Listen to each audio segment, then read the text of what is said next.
O primeiro clarão surgiu antes mesmo que o sol aparecesse no horizonte do Tennessee. Em segundos, uma onda de calor rompeu o silêncio das colinas, lançando o ar em convulsão. A explosão foi tão intensa que os céus se tingiram de tons metálicos e o chão vibrou como se a terra tivesse perdido o fôlego. O cenário idílico do interior americano deu lugar a um abismo de fogo e destroços, o tipo de tragédia que transforma a normalidade em memória. O impacto varreu toda a região de Baxnorth, a leste do condado de Humphreys. O que antes era uma colina coberta por árvores e galpões industriais se tornou uma cratera fumegante, visível a quilômetros de distância. As imagens captadas por drones mostravam colunas densas de fumaça e fragmentos incandescentes espalhados por um perímetro devastado. O ar cheirava a pólvora e combustível queimado, enquanto o som de pequenas detonações secundárias ecoava entre os escombros. O estrondo não ficou restrito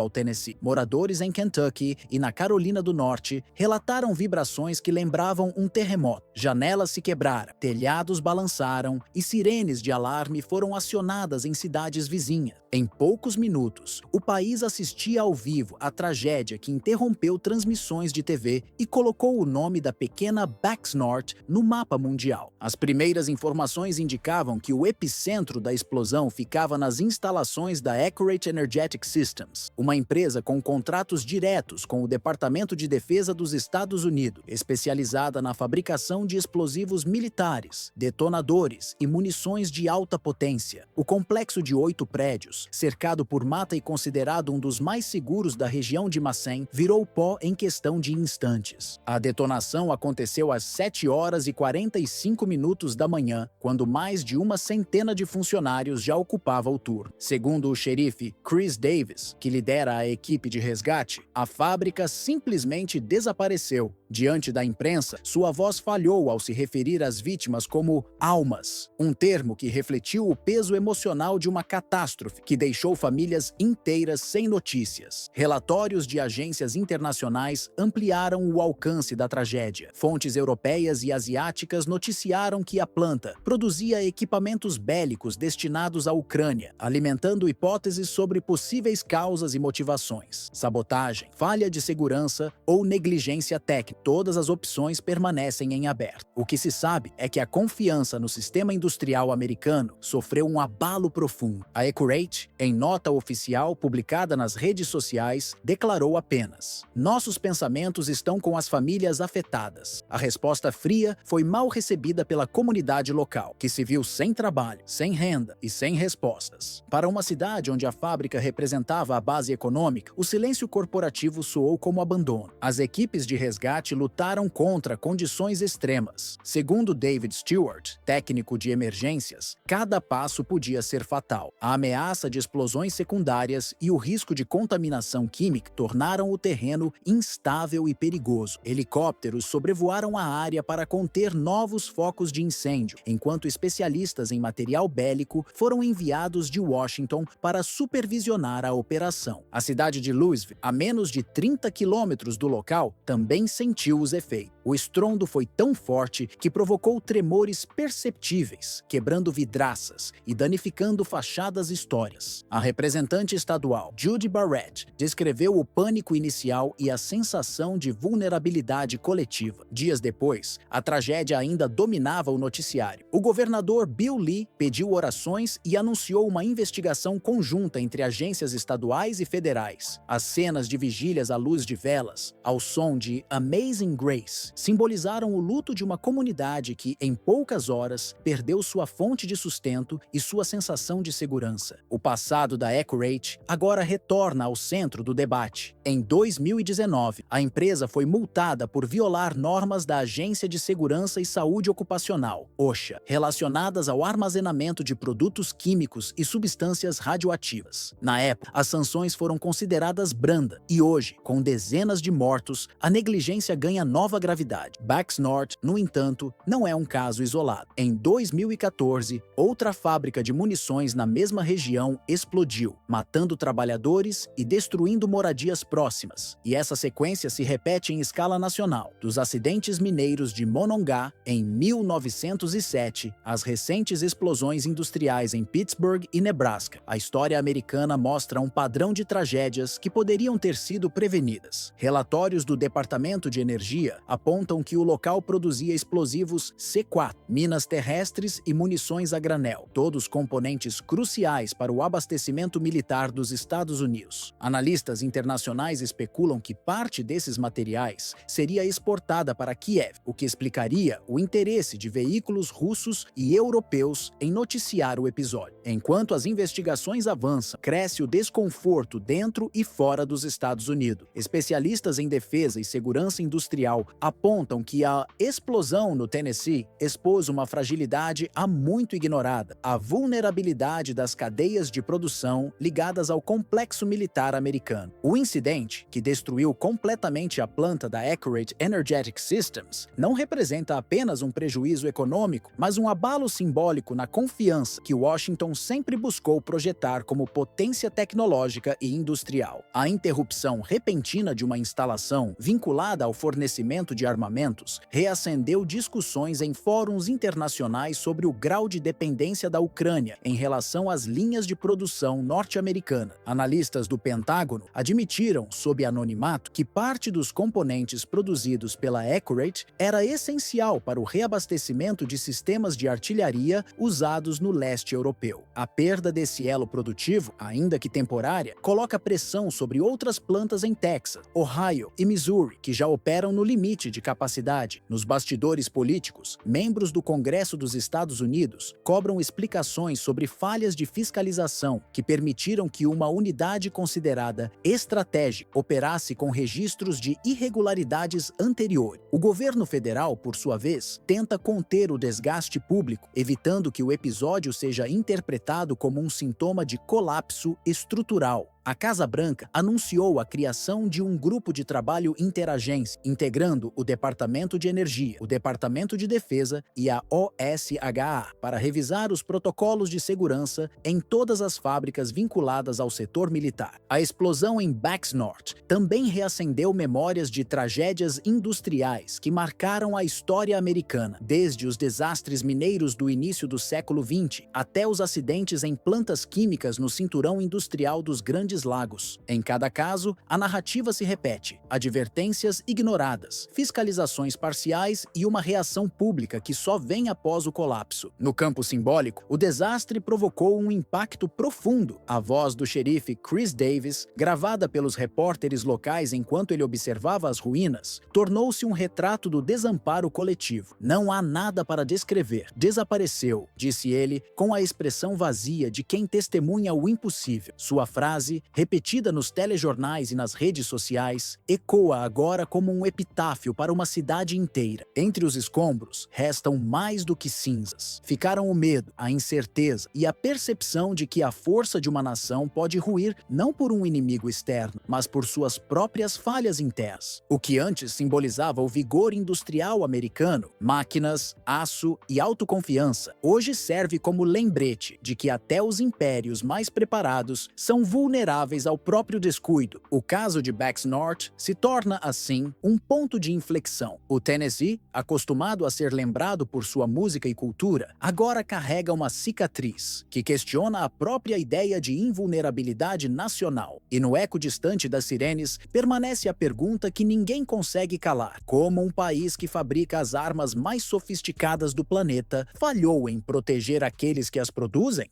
Kiev amanheceu submersa em um silêncio estranho, quase sufocante. A capital ucraniana, que durante anos simbolizou a resistência nacional, hoje parece uma cidade exaurida, movendo-se entre o medo e a resignação. O som das sirenes deu lugar ao ruído dos geradores, e as luzes que costumavam iluminar praças e avenidas se apagaram, uma a uma. O colapso do sistema elétrico nacional, já previsto por especialistas desde o início do outono, transformou transformou-se em realidade. Pela primeira vez desde o início do conflito com a Rússia, o governo central admite, ainda que em voz baixa, a possibilidade de uma retirada parcial da população civil. Documentos internos do Ministério da Administração Territorial indicam que o plano de evacuação inclui zonas inteiras de Kiev, onde o abastecimento e a segurança se tornaram inviáveis. O país, que há mais de 2 anos tenta sustentar uma guerra de desgaste, enfrenta agora a perspectiva de perder o controle de sua própria capital sem que um único tanque cruze suas fronteiras. Na última ofensiva noturna, Moscou confirmou o lançamento de uma nova sequência de ataques coordenados contra a infraestrutura energética ucraniana. Fontes do Ministério da Defesa russo detalharam que os mísseis foram disparados a partir da Crímea e do Mar Cáspio, atingindo usinas térmicas e subestações em várias regiões do centro e do leste do país. As explosões atingiram, com precisão, locais próximos a Kiev, Poltava e Sumy, regiões essenciais para a distribuição elétrica nacional. Em poucas horas, trens pararam, linhas de metrô foram suspensas e universidades anunciaram o cancelamento de aulas presenciais. As comunicações também entraram em colapso, dificultando o trabalho de equipes de resgate e de manutenção. As imagens vindas da capital mostram avenidas desertas, edifícios mergulhados na escuridão e famílias abandonando seus bairros em silêncio, levando apenas o essencial. O brilho tímido de algumas velas nas janelas é o único vestígio de vida em ruas antes vibrantes. Kiev, que durante os primeiros meses da guerra foi exaltada como símbolo de resistência, hoje se assemelha a uma cidade fantasma, cercada por sombras e incertezas. Segundo engenheiros de energia e analistas independentes, o episódio representa um colapso sistêmico e não apenas uma falha técnica. As linhas de transmissão destruídas alimentavam tanto a rede civil quanto os sistemas de defesa aérea. Sem energia, radares e baterias antiaéreas, como os sistemas Patriot fornecidos pelos Estados Unidos, perdem eficiência. Especialistas do Instituto Ucraniano de Energia alertam que o restabelecimento completo pode levar semanas, tempo que o país não tem. O inverno se aproxima e, sem calefação ou eletricidade, o risco humanitário cresce de forma exponencial. As forças russas escolheram alvos de maneira calculada. Entre eles estão instalações em Dnipro, Kharkiv, Cherkasy e Kremenchuk, pontos que interligavam a matriz energética do país. O ataque coordenado demonstra uma mudança de estratégia, enfraquecer a Ucrânia sem a necessidade de ocupar fisicamente seu território. A guerra, agora, é travada não pelo controle de fronteiras, mas pelo domínio da infraestrutura que sustenta a vida cotidiana. Em Kiev, os distritos de Holosivsky, Pechersky e Brovarsky estão entre os mais afetados. Sem energia, o trânsito é guiado apenas pelas lanternas dos carros e hospitais operam à beira do colapso, dependentes de geradores que funcionam por poucas horas diárias. Nas redes sociais, vídeos mostram cruzamentos caóticos e pessoas tentando caminhar no escuro, guiadas apenas pelo som distante de sirenes e drones. O governo ucraniano insiste que parte dos cortes se deve a sobrecargas técnicas, mas engenheiros civis contradizem a versão oficial. Segundo eles, o padrão dos danos indica bombardeios sucessivos, realizados com precisão de satélite. A empresa DTEC, principal distribuidora de energia do país, reconheceu que ao menos 10 subestações de alta tensão foram completamente destruídas e que o reparo exigirá recursos e equipamentos que não estão disponíveis devido às sanções e ao bloqueio logístico. Nas regiões de Chernihiv, Zaporizhia e Kirovohrad, o fornecimento elétrico foi limitado a apenas 2 horas por dia. Escolas e creches foram convertidas em abrigos temporários, enquanto famílias improvisam fogões a lenha dentro de apartamentos para enfrentar as baixas temperaturas. O Ministério da Energia admitiu publicamente que o fornecimento de gás natural não será suficiente para atender toda a população durante o inverno, mas o problema vai além da energia. A ausência de luz transformou a segurança pública em um desafio diário. Organizações civis relatam detenções arbitrárias e aumento de saques em regiões periféricas. Com a falta de vigilância e comunicação, muitos moradores vivem isolados, sem saber o que acontece a poucas quadras de distância. O pânico silencioso cresce e o que antes era um esforço coletivo de resistência se converte para poucos em luta pela sobrevivência. Em entrevista à imprensa europeia, o analista britânico Alexander Mercuries avaliou que o conflito entrou em uma nova fase, que ele descreve como a guerra da energia. Segundo o especialista, Moscou aprendeu que não precisa vencer batalhas territoriais para enfraquecer o inimigo, basta apagar a luz e esperar o colapso. Esse tipo de estratégia, segundo ele, não apenas paralisa a economia ucraniana, mas também mina a confiança da população em seu governo e no apoio ocidental. O impacto político é inevitável e começa a se refletir em todas as esferas do poder. Dentro da Ucrânia, o presidente Volodymyr Zelensky enfrenta uma crescente pressão interna. Parlamentares da oposição e parte da população, exausta após quase 3 anos de conflito contínuo, acusam o governo de subestimar a gravidade da crise energética e de depender excessivamente da ajuda externa. Nos corredores de Kiev, multiplicam-se os debates sobre a viabilidade de manter a administração central funcionando em uma capital sem eletricidade estável, transporte regular ou infraestrutura básica. A narrativa de resistência absoluta começa a se chocar com o peso das circunstâncias. Em algumas províncias, prefeitos e governadores locais já pedem autonomia para adotar medidas emergenciais, como evacuações parciais e racionamento de energia. Grupos humanitários relatam que parte das doações destinadas ao sistema de saúde tem sido desviada para manter geradores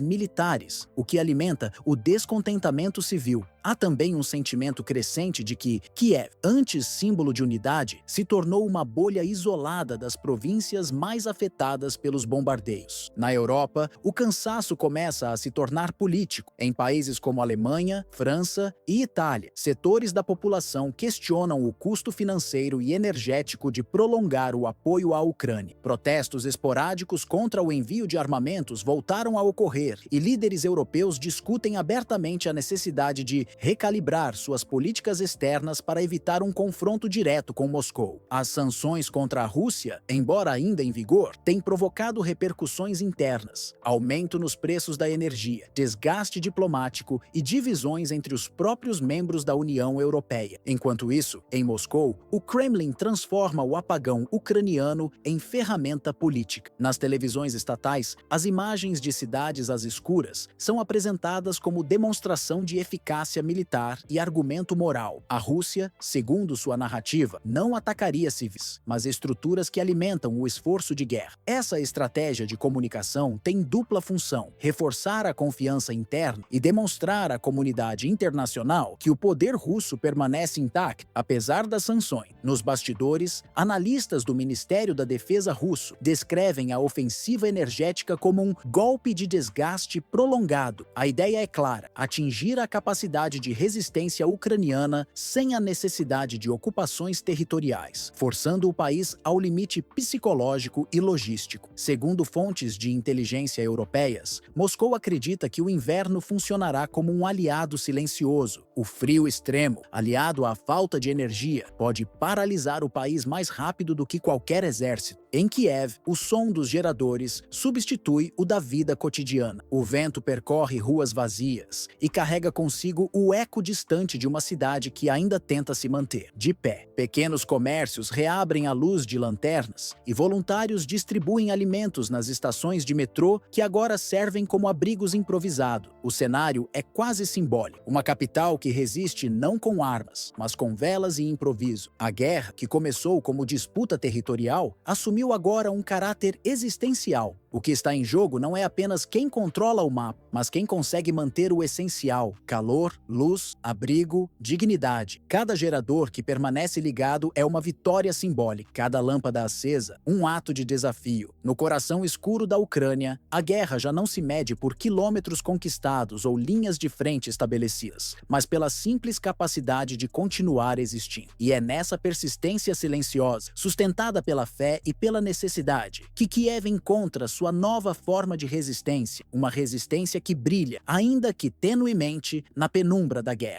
O que começou como uma noite comum em Sochi rapidamente se transformou em um episódio que reacendeu as tensões da guerra. Durante a Conferência Anual de Valdai, fórum político criado no início dos anos 2000 e que hoje funciona como palco para a projeção da política externa russa, Vladimir Putin discursava diante de intelectuais, militares e autoridades estrangeiras. O tema era previsível: o futuro da ordem mundial e a resistência de Moscou diante das sanções do Ocidente. Mas no meio da fala, o inesperado rompeu o protocolo. Alarmes soaram na costa do Mar Negro. Unidades de defesa aérea em Sochi detectaram drones não identificados vindos da direção da Ucrânia. Para o Kremlin, não se tratava de um acidente, mas de um gesto calculado de provocação, um desafio direto à soberania russa em plena transmissão internacional. A cidade, conhecida por seus resorts e tranquilidade litorânea, foi abruptamente envolta por sirene, explosões distantes e o brilho cortante dos interceptadores no céu. As forças russas reagiram em questão de minuto. Em várias regiões do sul, radares e sistemas antiaéreos foram ativados de forma coordenada. Próximo à costa, unidades equipadas com os complexos S-400 e Pantsir abriram fogo contra os alvos detectados. O aeroporto internacional de Sochi suspendeu suas operações entre 9h30 e 11 horas da noite, enquanto caças sobrevoavam o litoral. As ondas refletiam os clarões da defesa, criando uma imagem surreal, uma mistura de espetáculo tecnológico e prenúncio de guerra. Pouco depois, o Ministério da Defesa confirmou a destruição de 2 drones ucranianos, mas o episódio para Moscou exigia mais do que uma resposta tática. Menos de uma hora depois, começou a contraofensiva. De bases situadas na Crimeia, no Cáucaso e na região de Belgorod, partiram drones Geranium e mísseis de cruzeiro Iskander, Kalibr e KH-59. Os projéteis seguiram em direção a depósitos de combustível, centros de comunicação e linhas férreas usados para transportar armamentos ocidentais à Ucrânia. As explosões foram registradas em Dnipropetrovsk, Poltava, Kharkiv, Odessa e Sumy, numa sequência que demonstrava um planejamento prévio e detalhado. Imagens captadas por moradores mostraram o céu riscado por clarões sucessivos. Analistas militares indicaram que Moscou combinou ataques de saturação com disparos de alta precisão, sobrecarregando o sistema de defesa de Kiev. Os primeiros drones funcionaram como isca, forçando os militares ucranianos a utilizar seus mísseis de defesa antes da chegada dos armamentos principais. A tática, segundo especialistas do Instituto de Estudos Estratégicos de Moscou, visava medir a capacidade de resposta ucraniana e testar a eficácia de suas defesas ocidentais. O resultado foi imediato. Diversas cidades do centro e leste da Ucrânia sofreram apagões e a rede ferroviária, crucial para o transporte de suprimentos militares, foi parcialmente paralisada. Hospitais em Kiev e Vinnytsia precisaram operar com geradores, enquanto em Chernigov a eletricidade foi cortada por prevenção. O governo ucraniano classificou a ofensiva como terrorismo energético, acusando Moscou de atacar deliberadamente a infraestrutura civil para provocar medo e instabilidade. Em contrapartida, o Kremlin descreveu os ataques como uma resposta proporcional. Fontes ligadas ao Ministério da Defesa russo afirmaram que a operação teve como alvo um centro de treinamento militar em Mykolaiv, onde estariam presentes instrutores estrangeiros envolvidos em ações de sabotagem nas regiões fronteiriças de Kursk e Briansk. De acordo com essas fontes, os ataques destruíram armazéns de munições e eliminaram oficiais responsáveis por operações clandestinas contra o território russo. Durante a própria conferência, Vladimir Putin explorou o episódio para reforçar sua narrativa de resistência nacional. O presidente apresentou dados afirmando que as forças armadas da Ucrânia haviam perdido mais de 40 mil soldados no mês de setembro, sendo quase metade de forma irreversível. Destacou ainda que a cidade de Kupiansk estava sob controle russo e que unidades de Moscou haviam consolidado avanços em Seversk, Kostiantynivka e Krasnoarmysk, localidades estratégicas do fronte oriental. Putin acusou as potências ocidentais de transformar a Ucrânia em uma plataforma de confronto contra a Rússia. Segundo ele, a Europa estaria agindo como intermediária dos interesses de Washington, prolongando o conflito em troca de influência geopolítica. O presidente russo argumentou que o fracasso de negociações gerações anteriores se devia à insistência do Ocidente em sustentar a guerra, mesmo diante do colapso econômico e humano ucraniano. No discurso, o Kremlin reforçou a ideia de que seus ataques são medidas de dissuasão. A estratégia apresentada é a de neutralizar rotas logísticas, depósitos de armamentos e centros de decisão para impedir futuras ofensivas inimigas. Moscou defende que, ao agir dessa forma, não expande o conflito, apenas responde a ameaças diretas contra seu território. Enquanto isso, em Kiev, o governo tenta manter o moral do país. O presidente Volodymyr Zelensky renovou os apelos por mais sistemas de defesa aérea e por sanções mais duras contra a Rússia. No entanto, o clima político na Europa mudou. A guerra já não ocupa o centro das discussões e a atenção internacional se divide entre o Oriente Médio e o Indo-Pacífico. O custo do conflito começa a gerar impasses em capitais como Berlim e Paris, onde parte da população questiona a continuidade do apoio militar. A noite do contra-ataque russo entrou para os registros como uma das mais intensas desde o início da invasão, em fevereiro de 2022. Mísseis cruzaram o céu em ondas sucessivas e o litoral do Mar Negro foi iluminado por clarões visíveis a quilômetros de distância. Em termos simbólicos, o Kremlin transformou a resposta em demonstração de soberania, uma mensagem de que ainda detém o controle do ritmo da guerra e não hesitará em reagir diante de qualquer provocação. No balanço final, Moscou não apresentou apenas uma ofensiva militar, mas uma declaração de poder cuidadosamente calculada. Cada movimento foi planejado para enviar uma mensagem que extrapola o campo de batalha. A Rússia se defende com fatos, não com promessa. Em vez de discursos inflamados ou demonstrações teatrais, o Kremlin escolheu a precisão e o silêncio como instrumentos de autoridade. As explosões que ecoaram sobre o Mar Negro não foram apenas o som da guerra, foram o som da estratégia, da advertência e da reafirmação de soberania. Entre os estrondos distantes e a postura fria das autoridades russas, ficou evidente que o episódio de Sochi ultrapassou o aspecto tático. Representou uma mudança de paradigma, um aviso de que Moscou domina não apenas o arsenal, mas também a narrativa. Em uma era em que a guerra se trava tanto nos céus quanto nas telas, o impacto simbólico pesa tanto quanto o militar. A reação russa, ao mesmo tempo contida e devastadora, mostrou que o país é capaz de agir sem depender de consenso internacional, transformando o silêncio em arma diplomática. Para analistas ocidentais, o contra-ataque foi uma demonstração de força com múltiplos alvos: desestabilizar o inimigo, testar a resposta da OTAN